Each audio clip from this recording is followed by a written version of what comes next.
Hi everybody, I'm Paul from Indicia Training. Welcome to our video session on emotional intelligence. This is one of a series of 3 video sessions that we're running for you. The other 2 are influence and decision making, and they all follow a similar format. We have a workbook for you with some really good exercises within that, so it can be useful if you have the workbook with you. I'm going to pause the video as we go through it to give you a chance to do the exercises if you want to do them. Otherwise, you could just watch the video through. And there are 1 or 2 exercises I'd really encourage you to do. So I'm going to mention that as we go along. So without further ado, let's get into today's topic, which is emotional intelligence. Let's have a think about what we're going to cover today as part of this 1-hour session. We're going to start off with some main objectives. The first one is to actually explore the meaning of emotional intelligence and its application in the workplace or wherever else you are. We're also going to review the 5 EI competencies as stated by Daniel Goleman, who's one of the leading lights of emotional intelligence. Then we're going to move on and take a look at the skills that we need in order to enhance our emotional intelligence. And then we're going to move in towards the end of things. I'm going to encourage you to develop an action plan for implementing emotional intelligence in your workplace or wherever you want to implement it. A little action plan at the back of your workbooks that you can run through as well. So let's move straight in with a good definition of emotional intelligence, which is having that ability to recognize and manage emotions in yourself as well as in other people. Now, equal time, equal energy, equal thoughts to emotions in yourself as well as in others. I would always encourage everybody to start thinking about you and managing your emotions first. Start off with that, let it shine through, and then other people will respect you even more. You'll be more likely to be listened to, more likely to be able to influence.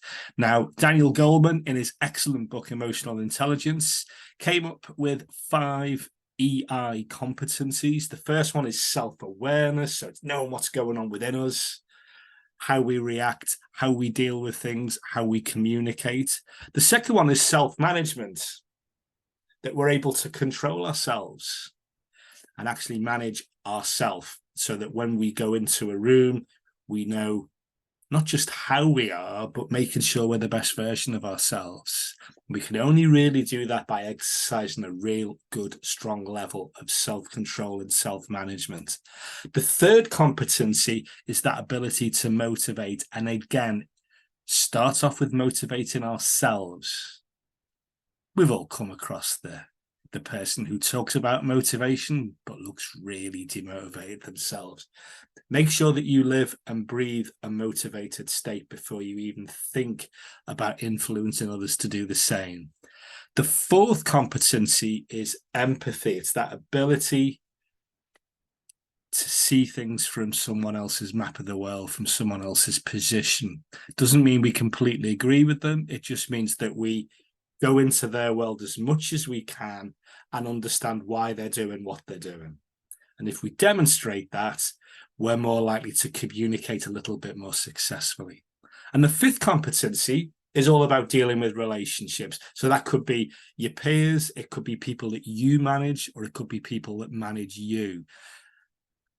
And this competency is really important because we always have to work with other people. And we want to get the best out of those relationships, and we want to keep them constant, trusting, and very, very productive. So they're the 5 competencies. What I'm going to recommend is at the start of your workbook, there's a self-assessment around these 5 competencies. It's very light touch, and it's just there to give us a little flavor of our relative strengths through each of these 5 EI competencies. So what I would suggest is that you take 10 minutes or so to go through the self-assessment. It might be something that you might want to go through again in 6 months' time and notice the patterns that emerge, and ideally notice how much stronger you're going to get at all 5 competencies. So let's pause things here for now. I'm going to ask you to take a look at that self-assessment. I'll see how you get on. Welcome back, everybody. How did you get on? Which was the one or the ones that you came out as stronger? And I'm also always curious to find out how accurate you thought that self-assessment was. It's a great thing to get other people to do too. Nice little team exercise that we can do in our own time. So what we're going to do now is we're going to go through the 5 competencies for the rest of our time together. There'll be the odd little exercise that I'm going to encourage you to do.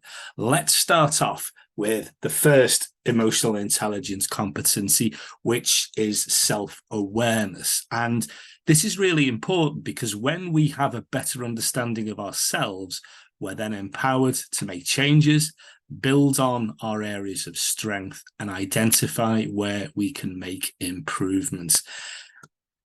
And it's so important that we know how we're coming across, how things are going, and we know that we can manage it before anyone else notices.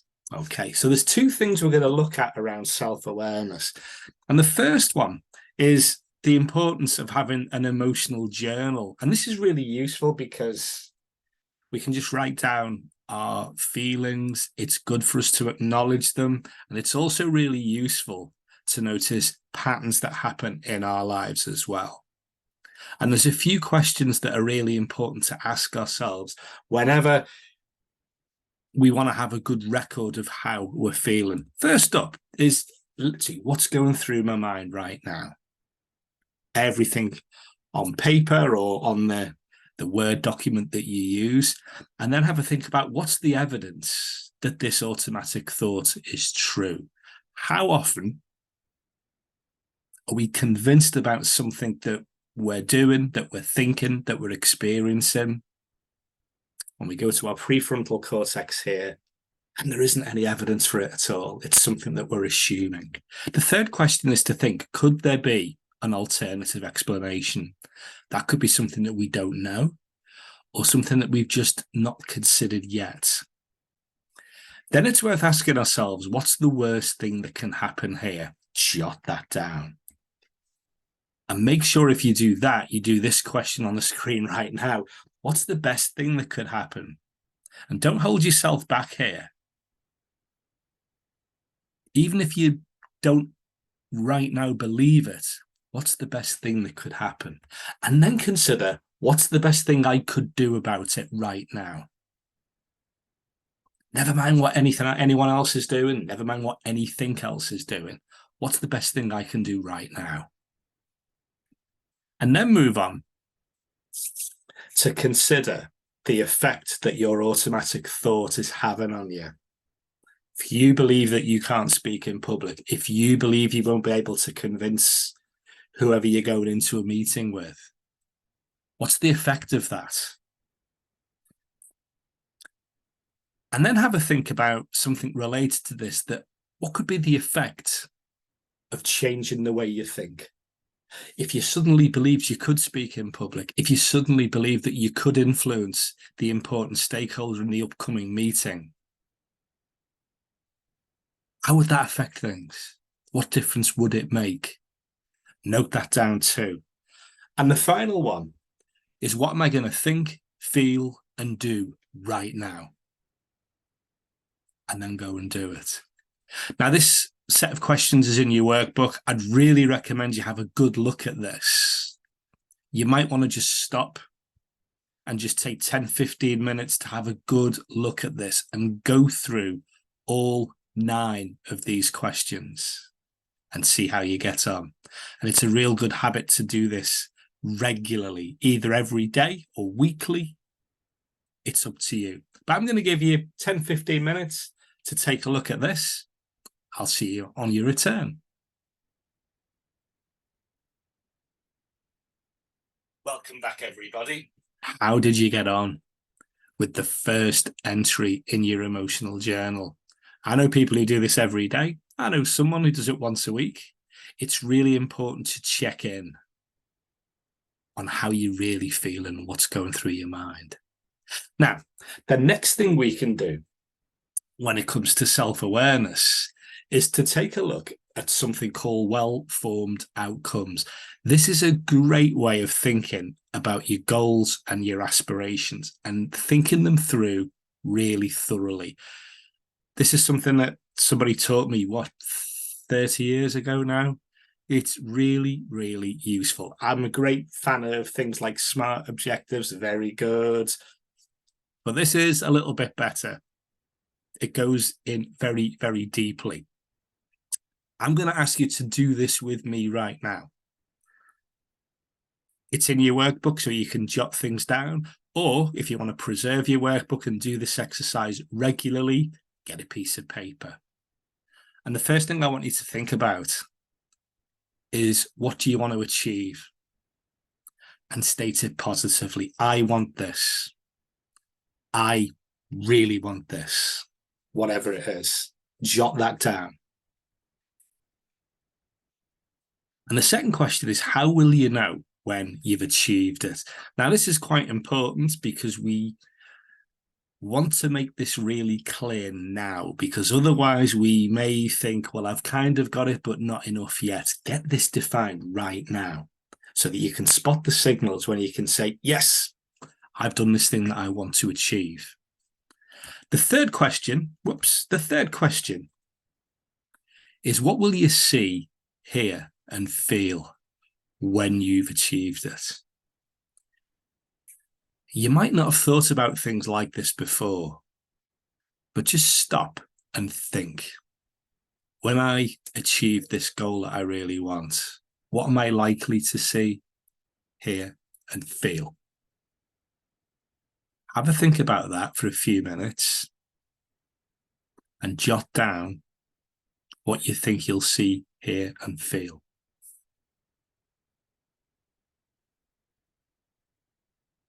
Okay, that's 3 questions down. Let's look at the 4th question, which is, where, when, and with whom do you want to achieve the above? In other words, if I'm achieving this goal, whatever it is, who do I want around me? When do I want it to happen? And where will I be when I'm doing it? Again, pause this recording, jot a few ideas down.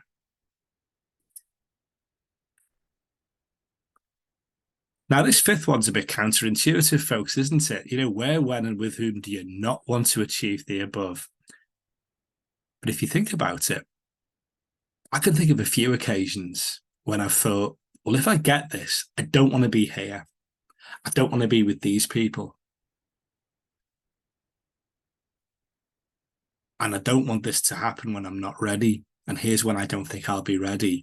So it might seem counterintuitive to think about the negatives, but often we know who we don't want around us, or where we want to be, or when we need to do this. So jot that down too. I'll give you a few minutes for that.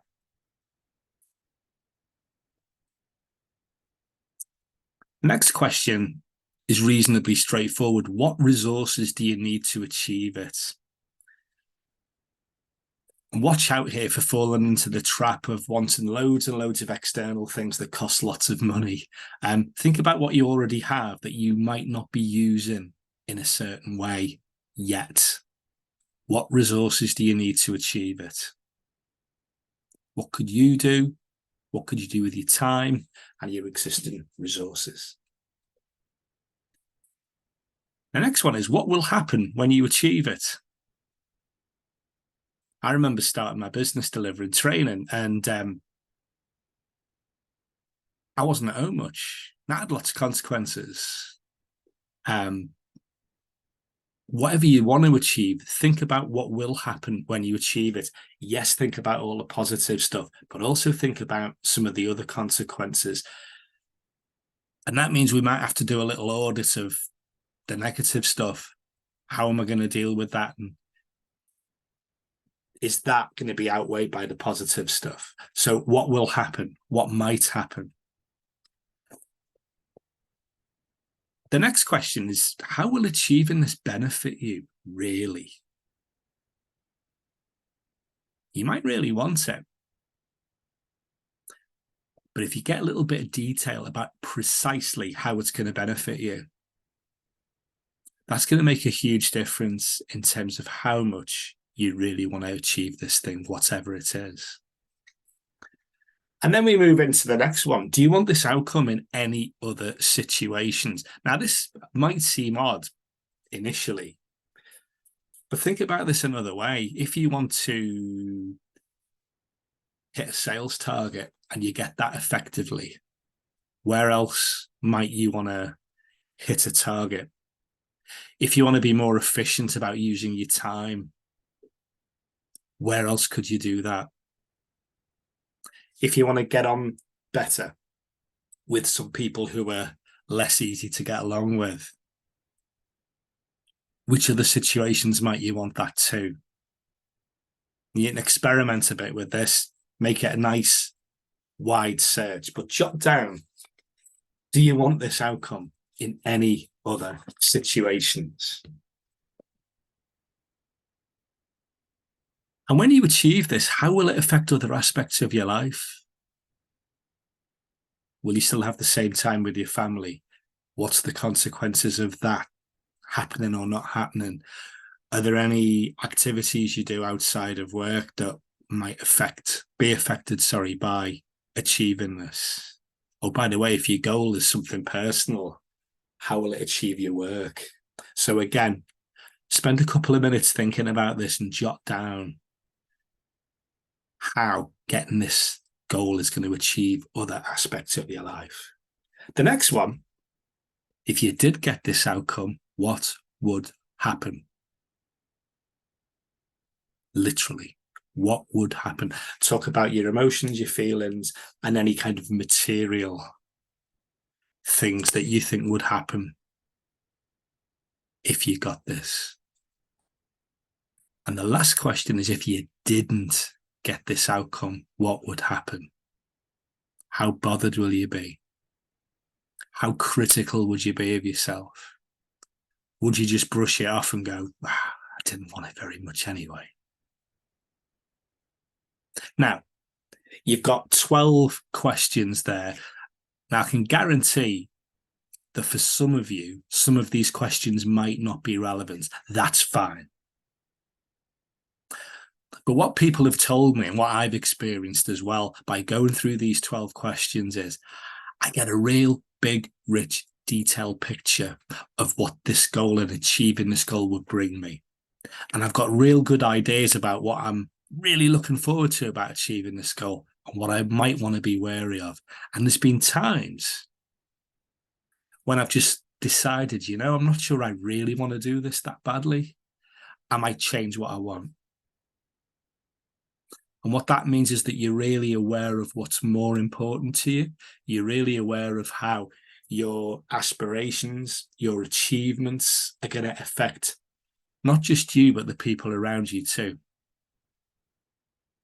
It's a great way of heightening our self-awareness. So it does take a bit of time, this exercise, and it does force you to perhaps think a little bit differently. But it's fabulous for increasing that level of self-awareness. And what we find with people who are more emotionally intelligent is they've got a right good idea about what they want, how they operate, and what they might want to change. And that's a good starter when it comes to practicing emotional intelligence. So that's the first of the 5 EI competencies. The second one is all about self-management. The reason why this is important is because to manage ourselves, it's about controlling our behaviors. And when we self-manage effectively, we understand the link between our interpretation of an event and our responses to it. And by doing this, we make a better choice about how we feel. And if we link this back to our emotional journal that we looked at a little bit earlier. It helps us identify the interactions we have between our thoughts and our feelings and our actions. So this is where we start to exercise a little bit more control in how we are, how we operate, which has a great effect on how we come across to others around us. Now, one of the important things here is to think about our level of personal presence. Now, everybody has a level of presence.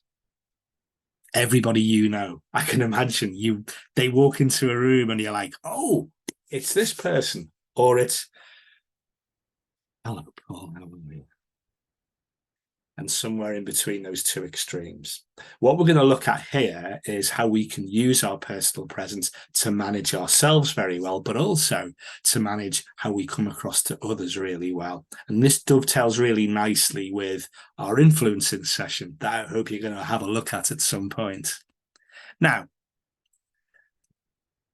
there's a lovely quote from Professor Amy Cuddy, who's written a really good book called Presence, which I'd recommend, or she does a 22-minute TED Talk about how our body language affects our thinking and our behavior.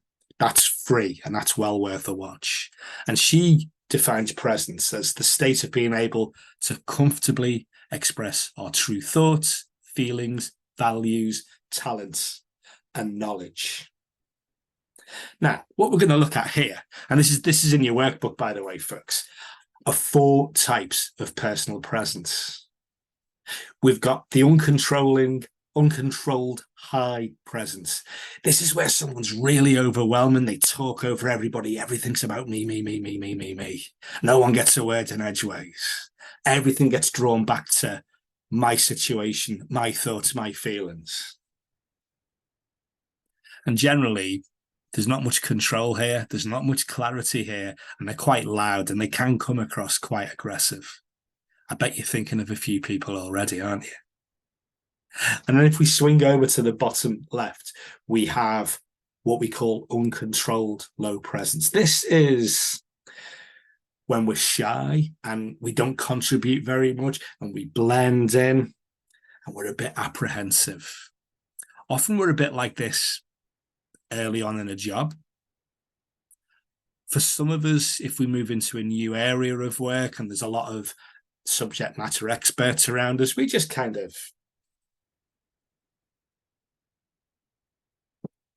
fade away into the background. Literally, we become the most invisible person in the room. And it might be that people look at us and go, what's this person doing in this meeting? Why are they here? What's the point of them? Now, I want you to acknowledge the times, the situations, the places, and the people where you exhibit uncontrolled high or low presence. And I want you to forget a little bit about this and focus on the 2 areas at the top of this quadrant. Because all of a sudden, when we start to control things, things tend to change. Now, if we've got controlled low presence, it means we're the most interested person in the room. And all of a sudden, we're still quiet, but there's a little bit more substance to what we're doing. Because what we actually do here is that we demonstrate really good listening. We let other people speak. And when we do speak, we link our thoughts to their thoughts. And we build on their ideas. You know that person that you've probably worked with, you're in a meeting and they don't say much, but when they do talk, everybody listens because it's rare and usually they say something of substance and value. That's what controlled low presence is. You haven't got to be loud to have presence. You've just got to be the most interested person in the room. Thinking, absorbing, working things out, and then adding. Top right, we've got what we call controlled high presence. This is where we're the most interesting person in the room. This is where we're very assertive, we're very proactive, but we exhibit a lot of control in our movements, in our speech, and in the way we speak. And it also means that we're very clear. So even if you've got an accent like mine, you can still be understood. What I really want you to encourage, what I really want to encourage you to think about is a pendulum. And as you're in a meeting, a phone call, or a conversation with anybody, at the right moments, we swing from the most interesting person to the most interested person and back and forth. You're interested enough to listen to what they say. You're interesting enough to capture the meeting, your audience, and take them with you. Now, what I want you to think about, the space in your workbook for this, is have a think about when you are demonstrating controlled low presence. What are you actually doing? And when you swing across to being the most interesting person in the room with controlled high presence, what specifically are you doing? Grab a piece of paper, jot down in your workbooks if you want to. What are you literally doing when you're demonstrating controlled low or controlled high presence? Spend 10 minutes on this, and I'll see you in 10 minutes' time.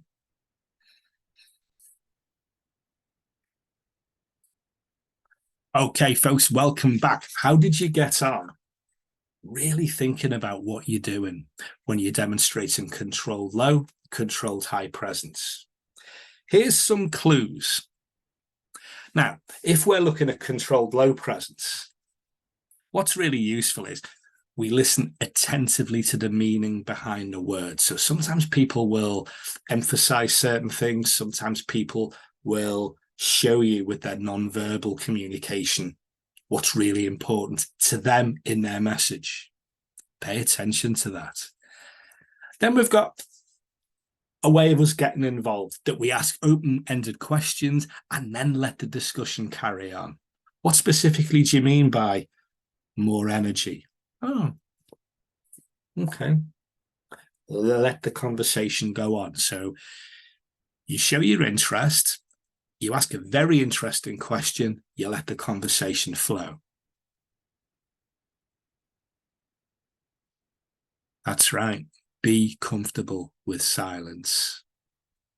Particularly in Western cultures, there's an emphasis on doing things, saying things, and then maybe correcting what you do and say.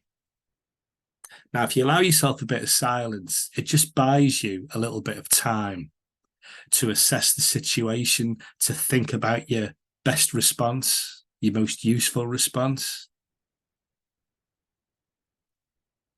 If you're just a little bit unsure with silence, try this.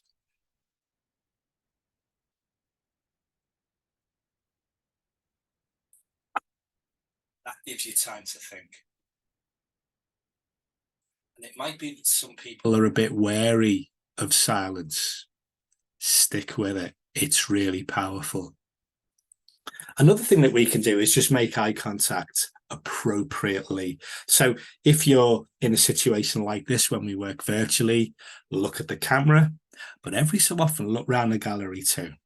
If you're in person with some people, don't do the lighthouse where you look at everybody. Look at one person, make one point, then look at another person to make your second point, then look at the third person to make your third point. And if you're speaking to a large arena, just go for a corner of the room, a corner of the room, the rest of the room. And that's a great way of making eye contact. You know, if you do it for too often, it looks kind of weird, doesn't it? You don't want people to think you was weird. And also, when you're the most interested person in the room, think about what you nod to. Because if we just do this all the time, A, it's weird, and B, you get a bit dizzy. So think about nodding in agreement, but doing it sparingly. If you nod at everything, you'll lose your credibility. And people actually wonder if you're really listening. I'm sure there's lots of other things that you've thought about. They will be valid too. These are the 5 main ones to think about if we're demonstrating controlled low presence. Now, let's move on and think about controlled high presence. Here, there's a few things we can do. Speak clearly and confidently. Doesn't matter what your accent is, all you have to do is slow down and say every syllable of every word. Make it easy for people to understand you, because then you just have to say things once and that's enough. And it's a lot less effort for us in time. The second thing, make eye contact. Same as before. You don't have to do a hard stare. Just use eye contact, as well as we mentioned earlier. The third one is when you're the most interesting person in the room, make a relevant point and then stop. I've managed salespeople who keep talking and they literally talk the person out of saying yes. Sometimes it's useful to make your point, zip it. Let them ask you more questions. Stop. Don't overcook the pot. It's also really good to stand up straight, sit up straight. Height influences presence. If you're working virtually, make sure your camera is the same height as you. And I love leaning forward, but sometimes it's nice to really lift yourself. This is really important if we work in person with people too. It doesn't matter how tall you are. You've all seen those little David Attenborough films where a tiny creature makes itself look huge and the tiger runs away. It really influences your presence, and it also means you can breathe easier and speak easier too. Always be authentic. I always find it quite funny when I hear people use phrases that they'd never use in their normal conversation, or they'll use something that's clearly straight out of a book. Always look like you, sound like you, be you. People know a faker. Make sure that you're always your best version of yourself. And it's also good to use descriptive and emotive words.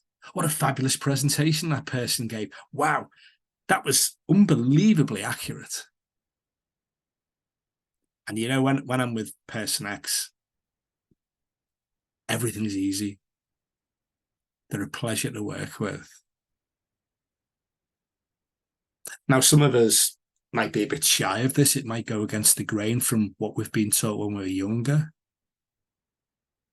But if you keep saying this stuff, people know how you feel, and they'll appreciate the depth of how you feel, and they'll be really clear about what interests you. And that means you're helping them to frame their message next time they're speaking to you, and that you're open enough, appropriately enough, to use this really, really well. So use emotive words and descriptive words, but use them sparingly. And watch out for going over the top. You know when you're doing that. Okay. What you can also do is vary your vocal pitch, your volume, and your speed. What's useful is to speed up a little bit to get people's attention. Let me tell you about how you can save some money. Let me tell you about how you can save some time.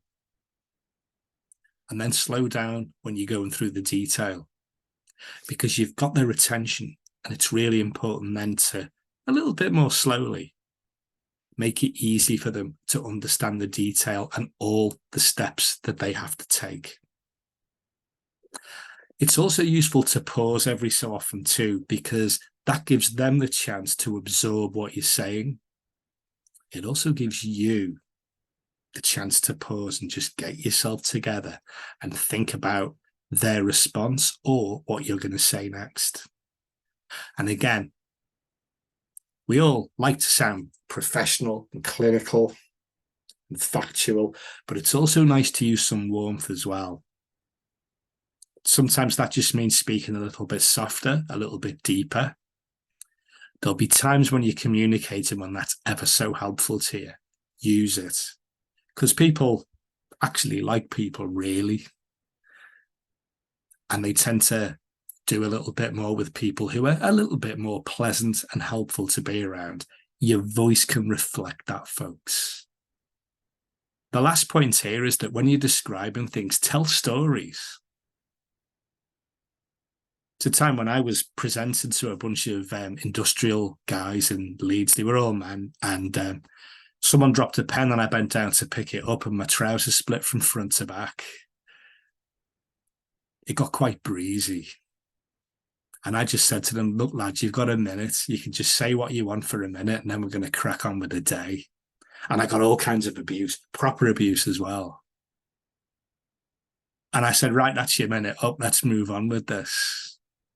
And at the end of the day, someone just came up to me and said, listen, I've got two questions for you. One was, have you got a needle and cotton to sort that out tonight? And the second question was, did you do that deliberately? Because I've got so much respect for you. Spending the whole day with your split trousers. I was really impressed with that. And I kind of walked away thinking, aren't I clever? And then I realized what had happened with my trousers and maybe I wasn't. See, I could talk about how important it is to just be in the moment and stick with things, but the story's a lot more powerful. So if you can, always take the opportunity to tell stories. Whenever you go into a meeting, whenever you're presenting, have a few stories to mind, to bring in, because stories bring things alive and they have us using our senses when we're the listener. And it's a great way of giving some factual information and making it really interesting for everybody. So there's 8 ways of using controlled high presence. And what I'd like you to do is just keep in your mind good meetings that you've been to when you've actually performed really well. What were the things you were doing when you were more interesting? What were the things you were doing when you were more interested? What I found is that when people get that right, they know that everybody else in the meeting knows that you're interesting, you've got plenty to offer, but you're also happy giving other people their chance as well. And you can show that you're learning from what other people are saying. So we all have our uncontrolled moments. Have the odd one now and again at the right time, at the right place. But make sure that when you're out there working, that you're in control of what you're doing, that you can take a step back, but you do also take a step forward. Now, there's something else we can do when it comes to self-management. We can think fast and we think slow.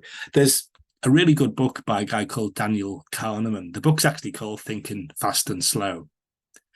What Kahneman's research shows is that around about 95, 96% of the time, we think very, very quickly. Really, really quickly. It's what he calls system 1, fast thinking. It's automatic, it's quick, it's effortless. Sometimes that means we pick the wrong thing. Sometimes it means we might make assumptions, we might discriminate against people because we just think very, very quickly. That's probably about 95, 96% of our time. The other system is system 2. It's slower.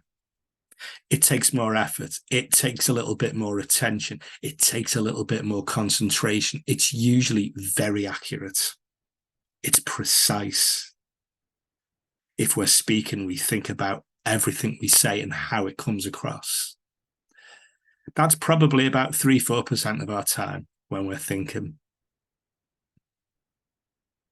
What I'm going to invite you to do is take a look in your workbooks. Let's just check it on page 12. And I'd like you to consider, when you're at work, what are the situations where you use system 1, fast thinking? What are the situations when you use system 2, yes, slow thinking? And then I'd like you to think, what would you want to do more of, the same, or less of when you're at work? I know I can often sense times when I'm thinking too quickly. I jump to conclusions. I try and rein it back in. But it's also good before you go into a meeting, a conversation, just collect your thoughts and think. What are the consequences of me thinking a bit too fast too often here? So I'm going to invite you to take a look on page 12 in your workbooks. Complete that exercise. When do I do system 1, system 2? And what would I want to do more of, less of, or the same for system 1 and system 2? Spend 10 minutes having a think or two about that, and I'll see you very soon.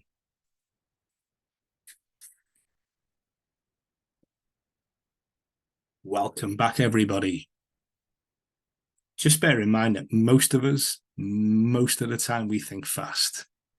So think about the times when you might want to think a little bit more slowly, a little bit more often. So we've had a look at self-awareness. We've had a look at self-management. Let's get on to the topic of motivation. First things first, folks, start off with yourselves. I've got something here, a little acronym. It's called SAME. 4 steps we can do to stay motivated ourselves and to maintain that motivation. First thing you do is adopt a bit of positive self-talk. See if you can talk yourselves into things more often. You know, that stuff that goes on in your head.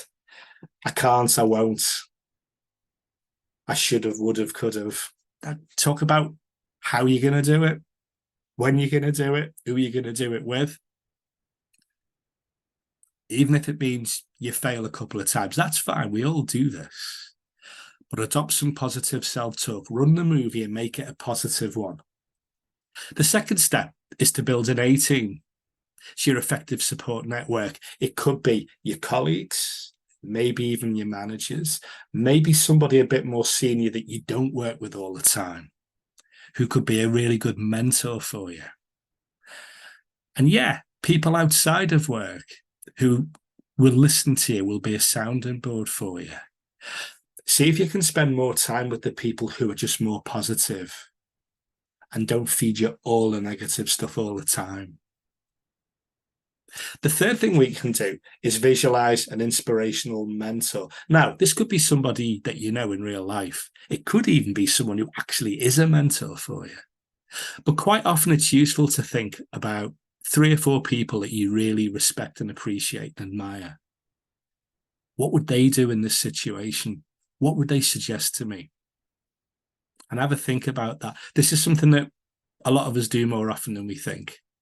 What would he do here? What would she do there? Okay.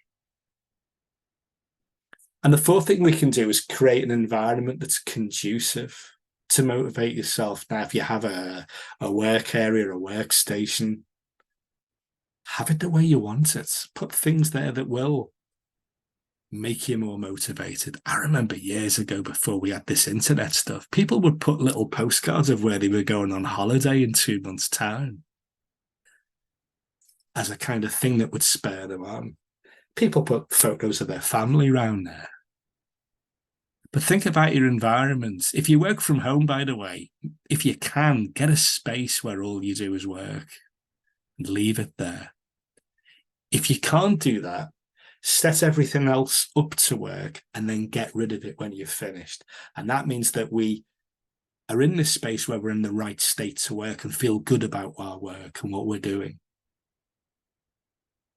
So the self-talk, the A-team, the mentor, the environment, same. Have a think about these 4 elements. What are the ones that you're quite strong at now? And what's the one that you want to pay a bit more attention to? It's a guy called Paul Dolan. He's done some real good work on purpose and pleasure. The one thing he often says, he says it in pretty much every book he's written, is that you are what you pay attention to. I'd really encourage you to pay attention to these 4 things: your self-talk, your A-team, your mentors, and your environment. It makes us feel positive about what we're doing. There's also something else when it comes to motivation that we can look at too. This is from the work of Professor Carol Dweck, who wrote a very, very good book called Mindset. Now, I'm going to give you a quick kind of health warning about mindset. But if you go on social media, you'll see things like, oh, mindset's everything. It's not. It's just one piece in a big puzzle. It's only really good in conjunction with other stuff, folks. Now, what Carol Dweck did was she studied initially high school children in the US. And what they found was they got them into two groups of high achievers. And with one group, they said, you're great, you're brilliant, you're gifted, you're marvelous. With the other group, they said, you're great, you're doing some really good work. Now, imagine how good you'd be if you worked a bit harder, if you developed yourself more, if you embraced challenge, if you accepted feedback. Now, the second group improved a lot higher than the first one. And then she spread her study around to the world of business and the world of sport. What she found was that what she describes as a growth mindset, where people allow themselves to achieve in a way, is that if you take a look on the screen here, they have a tendency to embrace challenge, accept criticism as constructive. They actually equate reward with effort. That we actually put a lot of work in. And that's how most of us achieve, as well as our skill. And that when we get a setback, we persist, we carry on. We don't give up. We learn from failure. We have this belief that we can develop our talent. And we might say, what more can I do? And we swing it round to the other side. And her research came up with people who, what she describes as having a fixed mindset. We avoid challenge. I know people who say, I don't set goals because I know I won't achieve them. They reject criticism and they're actually hurt by negative feedback. They think everything is about skill or gifts, that you're born with things or you're not. Now, you work a bit harder and get better at stuff. They get derailed by setbacks. They give up easily. They think that one failure means they are a failure. They talk about how they're not good and will never be good at this. And as a result, often they think, why should I bother? And as a kid, I was often told, well, people like us don't do this. People like us don't do that. And I kind of said, stuff them, I'm going to do them anyway. Now, this isn't everything. There's always going to be people that are more skilled than others in pretty much every walk of life. If someone's got a higher level of skill and a higher work ethic, they'll probably get further than people that are less skillful with a high work ethic. But the worlds of sport and the worlds of business are full of people who are talented, who don't put the effort in, who don't achieve what you think they're going to achieve. I'm a big football fan. I can reel off the names of people who I thought were going to be fabulous players and just didn't put the work in. So the thing about mindset is it's a great thing to have. It's not everything. And it's not simple as flicking a switch. And one thing that I find useful here is that I often ask people, now that we've looked at this growth mindset, give us some examples of when you actually had it and used it, and have a think about what you exactly did. Now, some people tell me, I just got on with it. And that's not really helpful to anybody. I think it's useful to say, well, when I got on with it, what exactly did I do? Jot it down. I've worked with loads of people who've said, I'm never any good at change. And they say, well, you've been through 10 changes in the last 4 years. What did you do to deal with the change really well? Oh, yeah, I did this, I did this, I did this. Now, this space on page 15 in your workbook, have a think about the situations where you could use growth mindset and where you could use fixed mindset. By the way, if you look online, if you look on social media, people will tell you that fixed mindset is terrible, awful, blah, blah, blah. I think sometimes it's really useful. I'm going to encourage you to spend a few minutes thinking about this. When you've got a growth mindset, what specifically do you do? Where do you do it? How does it help you? When you are at work, when do you adopt a fixed mindset? What are the consequences of this? How does it stop you, hold you back, or help you? And what are the areas where actually it's important to have that fixed mindset? Spend 5-10 minutes having a think about that. Make a couple of lists that we've got in the table on page 15. Let's check that's right. I'll see you then.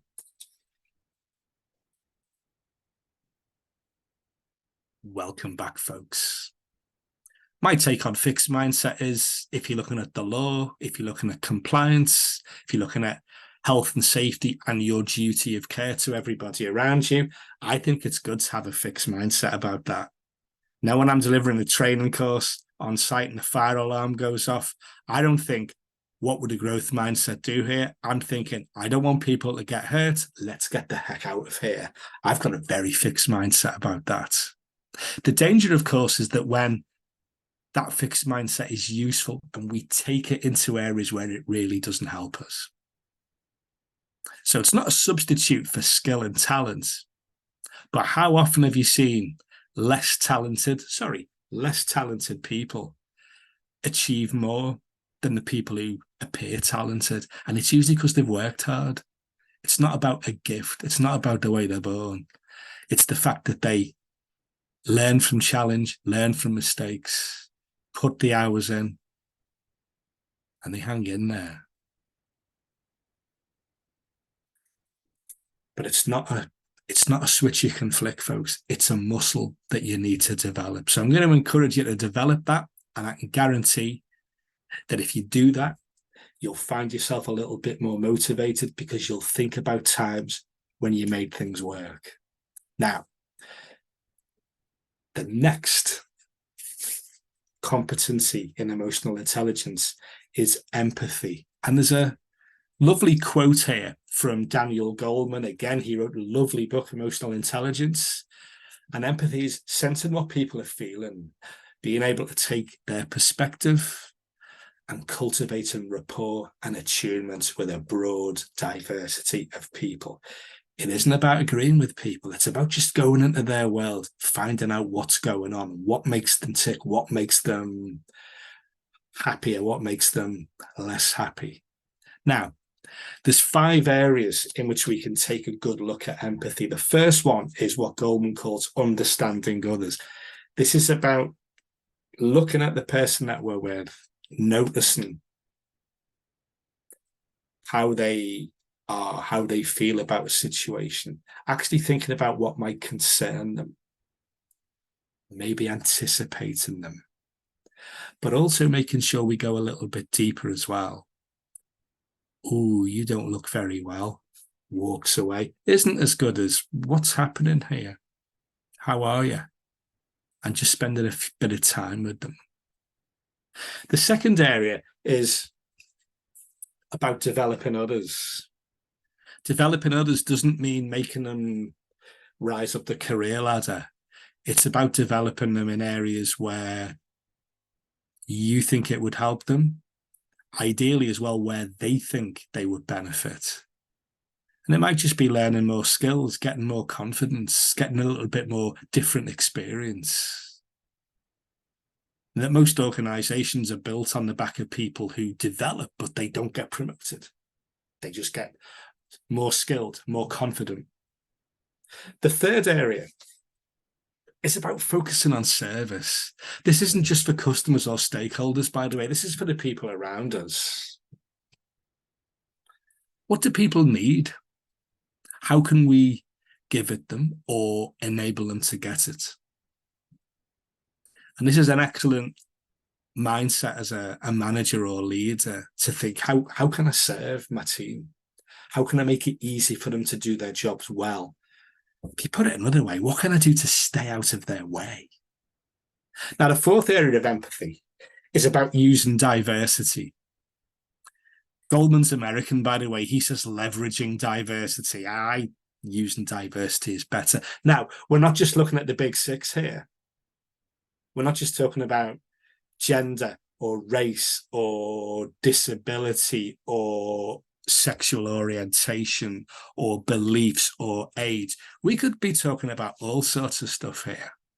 Because if we're looking about diversity and inclusion, we're thinking about all sorts of things like class, accent, education, where you were born, what your political views are, what you do socially.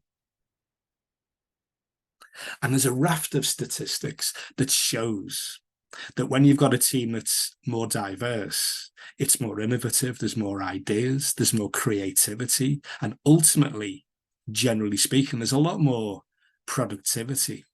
And people are a lot happier because we're more happy in our own skin and we can bounce things off different people. And that means when we go to other organizations, whether we're selling to them or consulting or advising, it's easier for us to mix in different circles.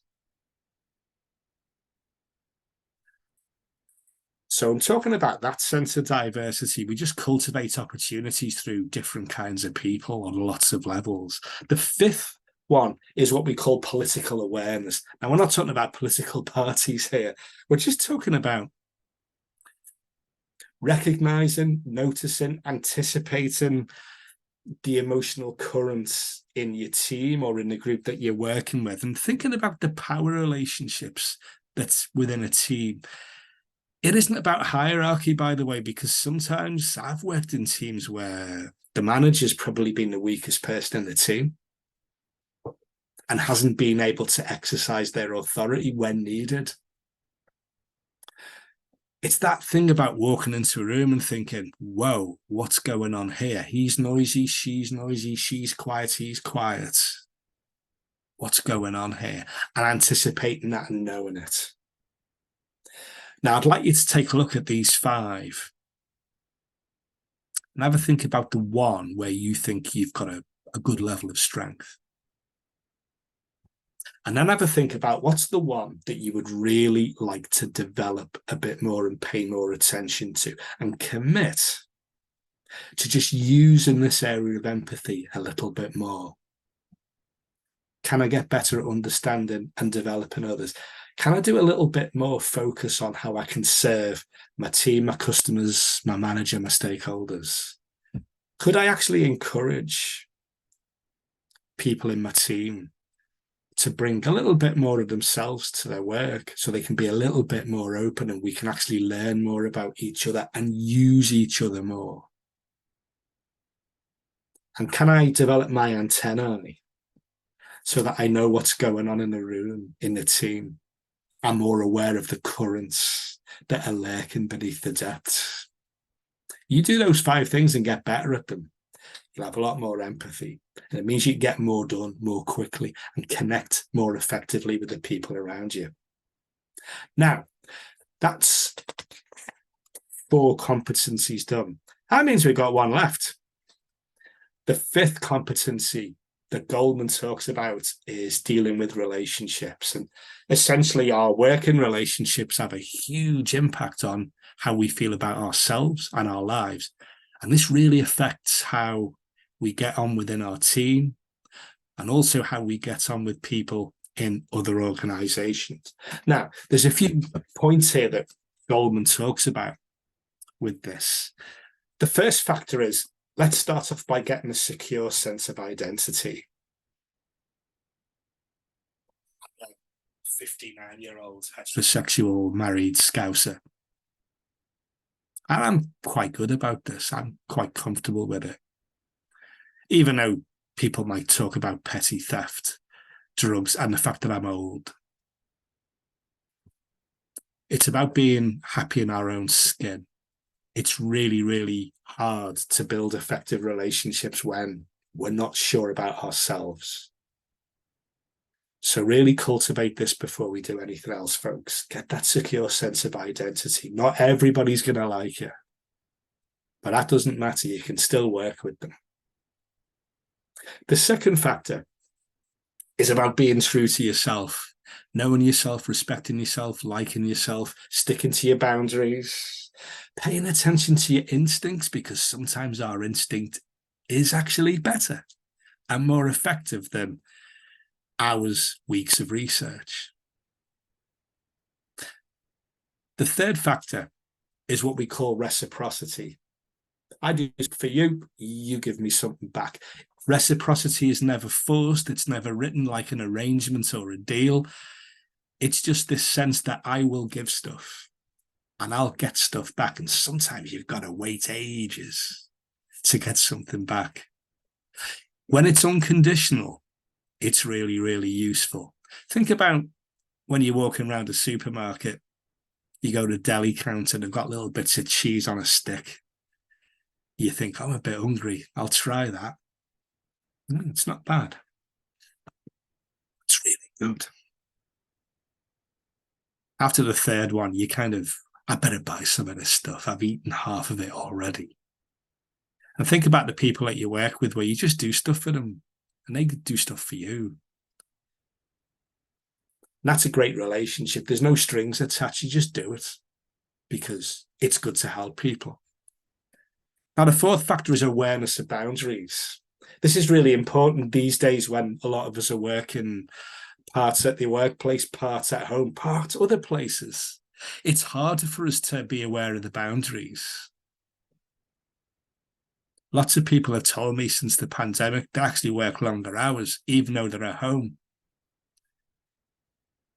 Be aware of your boundaries. Know when to say no. If you're really honest, jot down the conditions, the people, the scenarios for when you might just possibly shift your boundary, but don't make it a habit. Now, the fifth factor is think about things from three positions. My perspective, their perspective, and the observer perspective. When we're in conflict, the more deep the conflict is, the more we focus on us. That's fine. We've got to preserve ourselves. But it's useful to think about them and how they're feeling and what they're thinking. It's also really good to be above the situation and think, if I was watching this and I wasn't involved emotionally or physically, what would I notice here? And if you think about those three positions, as the neuro-linguistic people call it, you get 3 times the sense of emotion, depth of feeling. You see more. And that means you can contribute more to the relationship. The sixth one is to just remember that different relationship styles are really effective. I work with people and it's really, really formal. Stuff's in writing, stuff gets sent back and forth, back and forth. I'm more measured in how I speak. And then I work with some people where it's like meeting a mate. And it's important to follow that and realize that different styles are effective. You've just got to be mindful of which one's going to work best with whoever you're with. And if you use things like humor, be very, very careful. Not everyone appreciates that. Now, the seventh factor is making sure that we always pay attention to feedback. It might not be pleasant, but it could well be very, very useful. And I always think with feedback, it's really useful before you react, is just to unpack it. Like unwrapping a present. And then think about this. Now, is the feedback true? Is it fair? Is it accurate? Is it actually any use to me? Because sometimes it isn't, and you can just put it someplace else. But it's always worth paying attention to it. And it's always worth asking questions to make sure that the person's seen everything that you've done.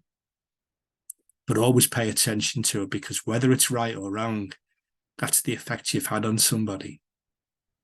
And that's the effect that they'll tell other people about you. So pay attention to feedback. And the eighth factor is to engage in exchange, share ideas, swap ideas. exchange your thoughts, your feelings, your facts. You get to know a little bit more about people. They know a little bit more about you. Ask them first. Remember the reciprocity from earlier. If you ask them first, they'll tell you, they'll be kind of obliged to listen to you at least a little bit.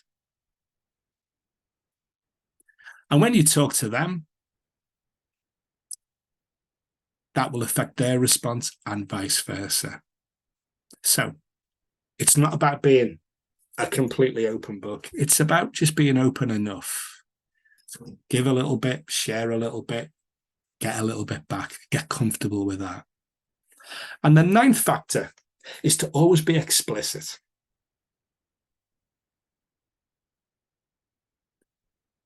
Rather than possibly, maybe, awfully, terribly, just talk about specifically what you want, why. You're asking a question, be specific and explicit about what you want to know. Watch out for assumptions. Watch out for loose language. That means you get different information to what you actually want. The more explicit you are, people will know exactly what you need, what you want, what your thoughts are. And the conversation can move on in a better way, even if that means there's a little bit of conflict. So, 9 factors for effective working relationships.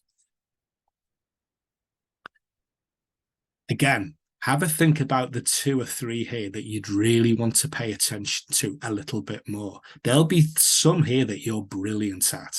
Stay brilliant at them. But have a think about 1, 2, maybe 3 that you could really work on. And just commit for the next month to pay attention to those 3 factors that you're thinking about.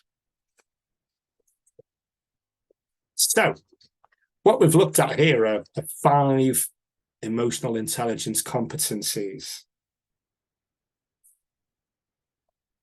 What I want you to think about is, what are your takeaways from today? Whatever you think about what we've done today, it's only as good as what you're going to do differently. Now, the back of your workbook, there's a little action plan that you can do. So you can have a think about the specific things that you want to focus on earlier, right at the start, and monitor how well you're doing. With this topic, I always recommend that you talk to people about what you're changing so that they can let you know what they notice, what they see about your behavior, your actions, the way you say stuff. But we've looked through those 5 main competencies around emotional intelligence: self-awareness, self-management. We've looked at empathy. We've looked at motivation. We've looked at the factors in dealing with relationships. Make sure you commit to doing things differently, folks. Thanks very much for your time today. I hope to see you on our other 2 sessions that we've got at the moment: decision-making and influence. But it's been great fun working with you today, everybody. Good luck developing your emotional intelligence. I'll see you very soon. Thanks very much, everyone. Bye-bye.